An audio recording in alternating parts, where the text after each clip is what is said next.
أعوذ بالله من الشيطان الرجيم بسم الله الرحمن الرحيم صلى الله تعالى على حبيبه محمد وآله وسلم. Assalamu alaikum and welcome to our segment on Surah At-Tawba. Inshallah, today we will cover the 14th Ruku of Surah At-Tawba, verses 111 to 118. The previous Ruku ended on the note that hypocrites who are weak in faith build places of worship that are weak as well, and that is due to the weak nature of the foundation that their faith is built upon. Their intentions are not pure, and they cause harm to the believers by creating division amongst them.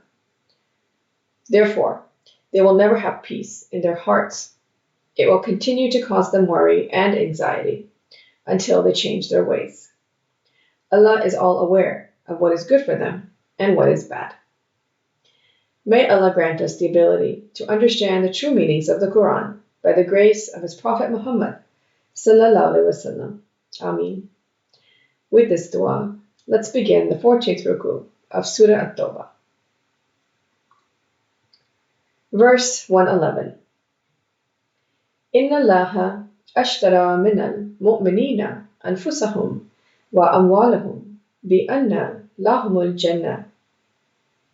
يقاتلون في سبيل الله فيقتلون ويقتلون وعدا عليه حقا في التوراة والإنجيل والقرآن ومن أوفى بعهده من الله فاستبشروا ببيعكم الذي بايعتم به وذلك هو الفوز العظيم. Indeed, Allah has exchanged from the believers their lives and their properties for paradise. They fight in the cause of Allah, so they kill and are killed. A promise upon Him, true, in the Torah and the Gospel and the Quran. And who is truer to His promise than Allah? So rejoice in your transaction which you have contracted, and it is that which is the great attainment. Ashtara means exchange, to exchange goods or services in a fair manner. Allah has promised paradise to the true believers in exchange for their genuine willingness to fight in the cause of Allah. Allah does not break His promise, and if they are truly willing to sacrifice their wealth and lives for the sake of Allah against all the forces that stand in their way, then they will achieve the greatest success that one can attain. This promise of Allah's is stated in the Torah and Bible and in this verse of the Quran.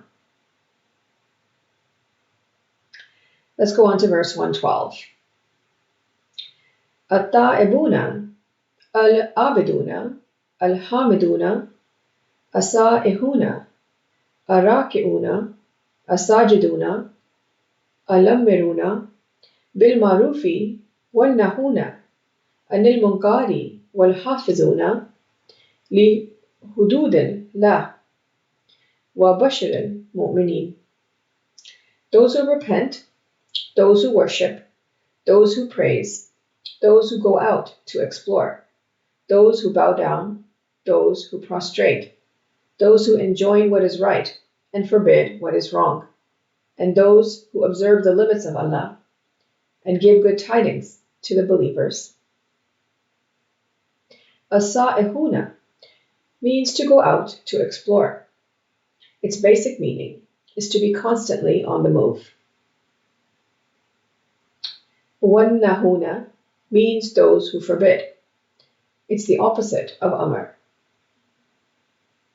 This verse is explaining to the believers the practical steps to take to ensure that they attain paradise as promised by Allah. They are, number one, they keep repenting and asking for forgiveness and ensure not to repeat their mistakes again. Number two, they worship the one Allah and rely solely on Him for all things. Number three, they praise Allah for all things. Number four, they travel about to gain knowledge and spread the knowledge of the Deen. Number five, they submit to the commandments of Allah. Number 6, They surrender themselves completely to Allah by giving up their own desires for His sake and His creation. Number 7, they enjoin what is good. Number 8, they stay away from and forbid what is evil. And number 9, they are mindful to stay in the boundaries in every situation and not go outside the limits set by Allah. Let's go on to verse 113. مَا كَانَ لِلنَّبِيِّ وَالَّذِينَ آمَنُوا أَن يَسْتَغْفِرُوا لِلْمُشْرِكِينَ وَلَوْ كَانُوا أُولِي قُرْبَى مِنْ بَعْدِ مَا تَبَيَّنَ لَهُمْ أَنَّهُمْ أَصْحَابُ الْجَحِيمِ. It is not for the Prophet and those who believe to give protection for the mushrikeen, even if they were relatives, after it has become clear to them that they are companions of hellfire. Yastaghfiru means to give protection. In this verse, prophets and believers are prohibited from asking for protection through forgiveness for those who commit shirk, the mushrikeen, even if they are close relatives. This is after it has become clear to them that the mushrikeen have chosen the path that will lead them to the fire of hell, because everyone is accountable for their own deeds. Seeking protection for those who cause corruption in the society is detrimental for all. It's better that they are dealt with according to their actions. It is also mentioned in Surah An-Nisa in verse 48 that Allah does not forgive those who commit shirk. Let's go on to verse 114.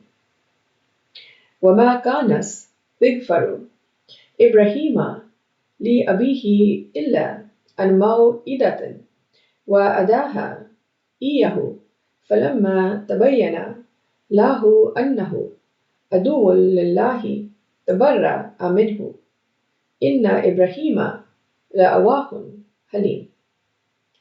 And the request of protection of Abraham for his father was only because of a promise he had made to him. But when it became apparent to him that he was separated from Allah, he disassociated himself from Him. Indeed, was Abraham compassionate and forbearing. La'awahun means compassionate. Halimun means forbearing. This verse mentions the example of Prophet Ibrahim a.s. Because of his compassionate and forbearing nature, he asked for protection through forgiveness for his father, because he had made a promise to do so. But when it became clear to him that his father was not on the straight path and wanted to separate from Allah's way, he distanced himself and broke his ties with him. Surah Ash-Shu'ara in verse 86 mentions Prophet Ibrahim a.s.'s prayer for forgiveness and protection for his father. And the promise that Prophet Ibrahim a.s. made to his father is mentioned in Surah Maryam in verse 47. Let's go on to verse 115. وَمَا كَانَ اللَّهُ لِيُضِلَّ قَوْمًا بَعْدَ إِذْ هَدَاهُمْ حَتَّى يُبَيِّنَ لَهُمْ مَا يَتَّقُونَ إِنَّ اللَّهَ بِكُلِّ شَيْءٍ عَلِيمٌ. And Allah will not let a people stray after He has guided them, until He makes clear to them what they should be mindful of. Indeed, Allah is all-knowing of everything. This verse states that Allah does not let people go astray after He has guided them. He keeps guiding until it becomes clear to them what deeds they have to avoid and their consequences. Allah is aware of everything and everyone. After the truth is reached to people, they have the will to accept it or not. Let's go on to verse 116. إِنَّ اللَّهَ لَهُ مُلْكُ السَّمَوَاتِ وَالْأَرْضِ يُحْيِي وَيُمِيتُ وَمَا لَكُمْ مِنْ دُونِ اللَّهِ مِنْ وَلِيٍّ وَلَا نَصِيرٍ. Indeed, to Allah belongs the dominion of the skies and the earth. He gives life and causes death, and you have not, besides Allah, any friend or any helper. In this verse, Allah is reminding us that everything in this universe belongs to Allah. He has given us life and all the resources and abilities to sustain us. We are not the owners, but the users. If we use our abilities and resources according to the commands of Allah and His Messenger, the Holy Prophet ﷺ, then we will be successful. And there is no other than Allah who we turn to for help and support, both in this world and the hereafter. Let's go on to verse 117.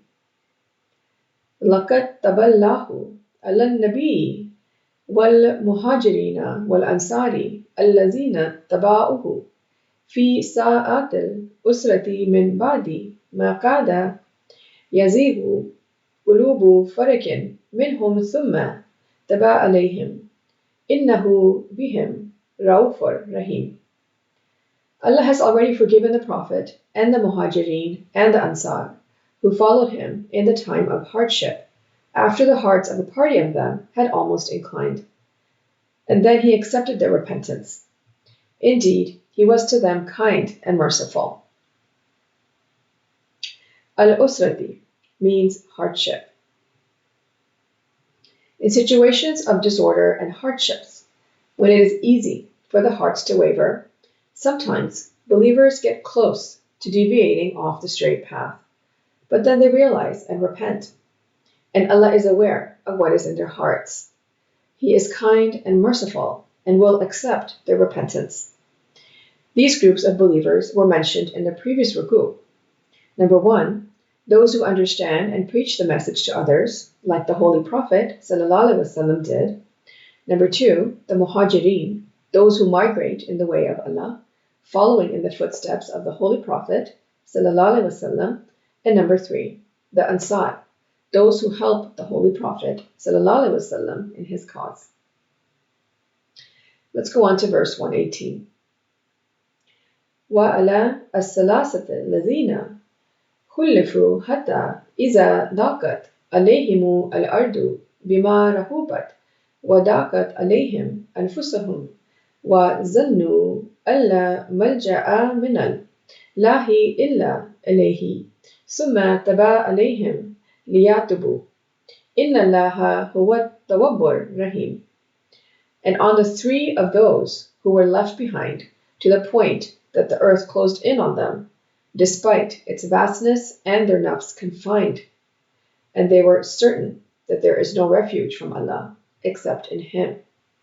Then He turned to them so they could repent. Indeed, Allah is the accepting of repentance, the merciful.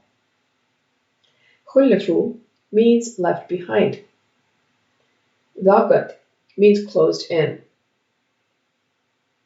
From the groups of believers mentioned in the previous verse, there are those who do deviate from the straight path, but they realize their mistake and they confess instead of making excuses. They are not pleased with what they have done and not at peace with themselves, so they seek forgiveness. They know that no one can help them except Allah and His Messenger, the Holy Prophet ﷺ. Because Allah is so merciful, He accepts their repentance. This verse is a reminder for us to repent for our wrongdoings as soon as we can and fix our ways, and Allah will accept our repentance. This concludes our segment on Ruku 14 of Surah At-Tawba. Let's briefly go over what we discussed. Allah has promised paradise to the true believers in exchange for their genuine willingness to fight with their wealth and lives in the cause of Allah against all the forces that stand in their way. For Allah to fulfill His promise, one has to take practical steps according to the terms of Allah. They must repent and seek forgiveness for their mistakes, worship Allah alone, praise Allah for all things, travel to gain and spread the knowledge of the Deen, submit to the commands of Allah, surrender completely to Allah for His sake, enjoin what is good and forbid what is evil, stay mindful to keep within the boundaries set by Allah and not transgress. It is not permitted to seek forgiveness and protection for those who commit shirk, the mushrikeen, even if they are close relatives. That is because they willfully deny the oneness of Allah and they are accountable for their own actions. Whoever acknowledges their mistakes, sincerely repents, stays firm in their belief of Allah and His Messenger, the Holy Prophet, ﷺ, and performs righteous deeds, Allah will forgive him. May Allah grant us the ability to understand the Holy Quran and its true meanings in light of the life and guidance of Prophet Muhammad ﷺ. Ameen. Thank you for joining us for this segment. Until next time. Sadaqallahul Aliyyul Azim. Allah speaks the truth, the exalted, the great. Sallallahu ta'ala ala habibihi Muhammadin wa alihi wa sallam.